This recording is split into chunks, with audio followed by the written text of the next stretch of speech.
Bonjour, j'espère que vous allez bien. Moi, je me porte super bien. Content de vous retrouver encore une fois dans cette autre présentation. Merci beaucoup pour votre fidélité. Merci beaucoup pour votre écoute. N'oubliez pas de liker, de partager afin d'agrandir la communauté. Aujourd'hui, nous allons poursuivre avec nos thématiques qui tournent autour de la tokenisation et des paiements électroniques. Nous sommes à la 8e partie aujourd'hui et ça sera la dernière ligne droite de cette série de présentations. On rentre directement dans le vif du sujet. Et si vous vous rappelez, lorsqu'on voulait en fait entamer cette série de présentations sur la tokenisation, nous avons décliné quelques objectifs. Il s'agissait en fait des exigences de base pour la tokenisation des paiements, les méthodes d'assurance de tokens, d'accord, le paiement à compte référence. Nous avons vu également les interfaces du fournisseur de services de tokens, les champs de tokenisation de paiement utilisés dans l'ISO 8583 et dans l'ISO 20022. Nous avons passé en revue également les tags EMV requis dans la tokenisation de paiement et un aperçu des détails d'une autorisation avec token. Et je vous avais promis un bonus qui déclinerait en fait deux cas d'utilisation liés à cette thématique-là. Donc, c'est cette dernière partie que nous allons aborder dans cette présentation. Le premier cas d'utilisation que je vais vous présenter tourne autour en fait d'une interaction physique, d'accord, entre le consommateur qui a son smartphone et le terminal d'acceptation. D'accord. Et qu'est-ce qui se passe à ce niveau? Donc, vous allez remarquer que cette partie-là, on l'a déjà présentée. Nous allons nous appesantir en fait sur la transaction, l'initialisation de la demande d'autorisation, qu'on a déjà un peu décortiqué dans la précédente vidéo. Donc ici, ce qui est en vert là, en fait, c'est l'étape d'émission de token, d'accord, qui est déclenchée, on va dire, par le consommateur, qui passe par le fournisseur de l'application mobile ici, d'accord, et qui est le demandeur de token, qui va adresser la demande de token au TSP, et le TSP, d'abord, avant de d'émettre en fait le token, va solliciter l'émetteur pour voir afin que l'émetteur puisse certifier, puisse authentifier le consommateur, le porteur, d'accord? Et une fois que ça c'est fait, le TSP pourra maintenant ensuite délivrer en fait le token. Et le token, comme ici on l'a vu en bleu là, c'est la livraison en fait, le stockage en fait du token. Le token sera en fait stocké à ce niveau. Soit ici au niveau du serveur mobile, d'accord, ou bien au niveau en fait du device, de l'appareil en fait du porteur, d'accord. Et maintenant, c'est la présentation. Donc le token sera ensuite présenté aux utilisateurs de token, en l'occurrence le consommateur et le marchand. Et c'est le marchand maintenant qui va en fait déclencher, on va dire, la demande d'autorisation. Donc c'est cette phase-là même qui nous intéresse le plus ici. Donc maintenant, l'échange maintenant, lorsque le porteur approche son smartphone qui est alimenté déjà par un token de paiement, ensuite il y aura forcément un échange entre l'appareil du consommateur et le terminal. Et cet échange-là, ça peut se faire en EMV contactless ou ça peut se faire par un scan par un scan QR code que le marchand fait sur l'appareil du consommateur, d'accord? Ou ça peut se faire par MyStrap aussi, par des échanges de données magnétiques, quoi, avec la piste ISO 2. D'accord? Donc, une fois que les informations sont échangées, en fait, à ce niveau, le marchand maintenant peut utiliser le token qui a été livré, qui a été présenté là par l'appareil pour pouvoir en fait poursuivre le reste de la transaction, qui sera en fait la demande d'autorisation en quelque sorte. D'accord? Donc, c'est ce que nous allons présenter ici dans cette étape-là. Donc, à ce niveau, le consommateur effectue un achat auprès d'un commerçant. Donc, le commerçant maintenant va en fait déclencher la procédure de paiement à l'aide d'un terminal.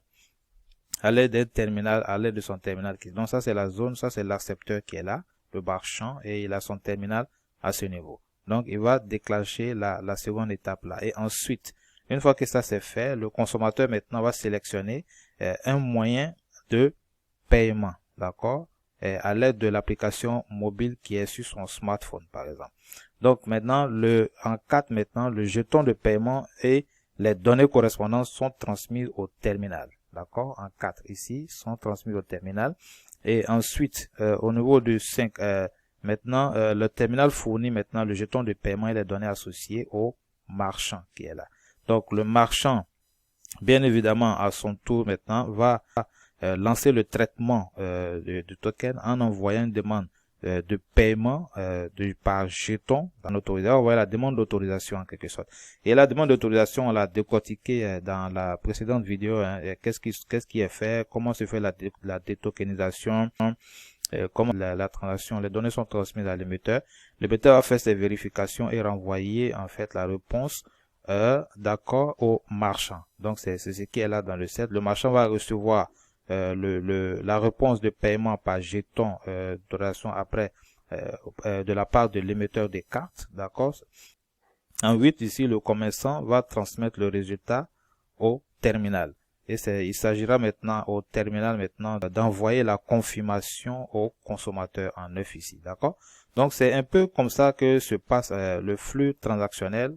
On va dire la demande d'autorisation avec token, en fait d'un schéma de proximité entre le device du consommateur et de l'accepteur du marché. En fait, dans ce second cas d'utilisation, le consommateur interagit avec l'environnement de commerce électronique du marchand, cette fois-ci pour effectuer un achat. Ici, c'est pas avec l'interaction ne se fait pas avec un terminal physique, mais c'est plutôt avec un commerce électronique. Donc, ça va se faire en ligne, d'accord?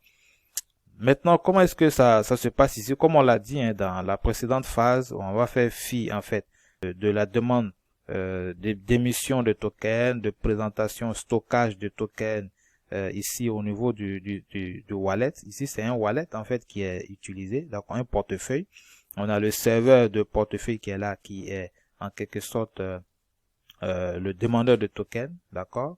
Et le consommateur est à ce niveau. Donc, c'est le wallet, en fait, le serveur de wallet, le fournisseur de wallet qui va faire la demande de token ici. D'accord? Et maintenant, après, il va sauvegarder, en fait, ce token-là à son niveau et le présenter après au marchand qui va l'utiliser pour pouvoir déclencher la transaction. D'accord? Donc, et également, la présentation également du token est faite au niveau du consommateur.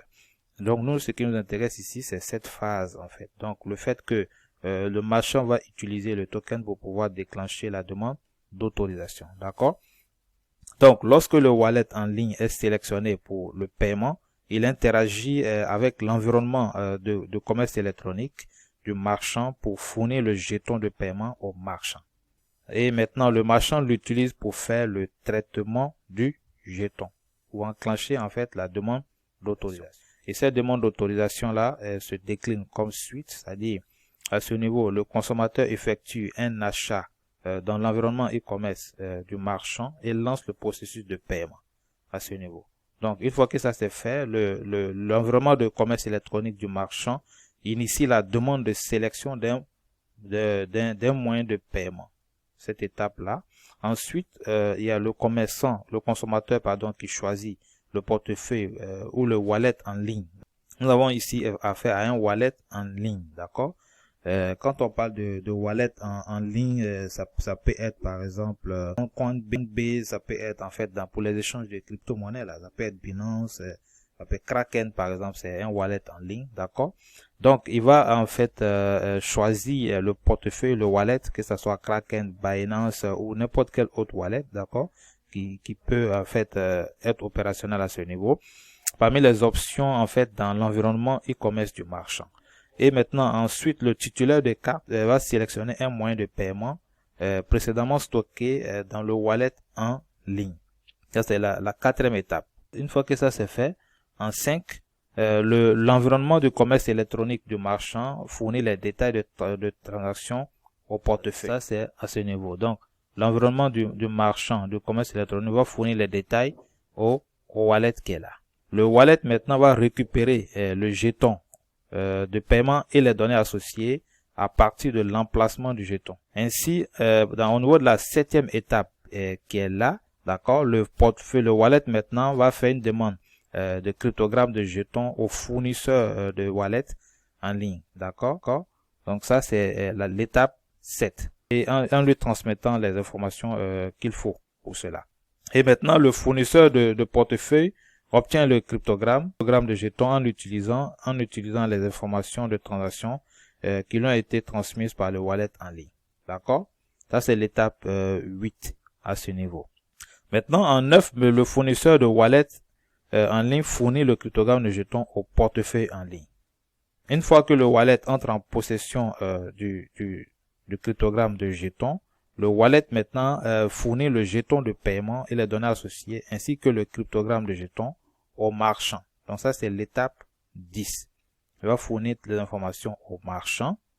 D'accord? Une fois que les informations sont fournies au marchand, le marchand maintenant, qui est l'utilisateur de token, va lancer le traitement de jetons en envoyant une demande de paiement avec token. Donc c'est ici que la demande d'autorisation est déclenchée au niveau de la phase 11. D'accord? Au niveau de la phase 11. Donc cette phase-là est déclenchée. Donc le marchand maintenant va déclencher la demande d'autorisation avec en fait les informations en fait du token de wallet. Donc en 12, le marchand reçoit la réponse après traitement, bien évidemment en réponse de l'émetteur de la carte. On suppose que c'est approuvé ici par exemple. Donc en 13, ici le marchand fournit les résultats à l'environnement de commerce électronique. D'accord? C'est cette étape-là. Et en 14, en fait, le titulaire de la carte reçoit une confirmation de l'environnement de commerce électronique du marchand, lui disant en fait que la transaction s'est déroulée avec succès. Ça, c'est cette étape. Ceci met un thème à cette présentation qui tournait autour de les deux cas d'utilisation de la tokenisation de paiement. Nous avons passé en revue un premier cas d'utilisation au niveau duquel il y avait une interaction physique de proximité entre l'appareil du consommateur et le terminal de l'accepteur. Et nous avons vu un second cas d'utilisation au niveau duquel en fait il y avait interaction en ligne entre un wallet en ligne et en fait l'environnement de commerce électronique de paiement. Ceci met un thème à notre série de présentations sur la tokenisation et les moyens de paiement électronique. J'espère que ces différentes présentations vous ont donné une visibilité large sur cette thématique-là. Et si vous avez aimé, vraiment, n'hésitez pas à commenter, à liker, à partager et nous donner vos impressions afin qu'on puisse toujours s'améliorer dans ce que nous présentons ici. Merci beaucoup pour votre écoute. N'oubliez pas de liker, de partager si vous avez aimé et on se dit à la prochaine pour d'autres présentations. Bye.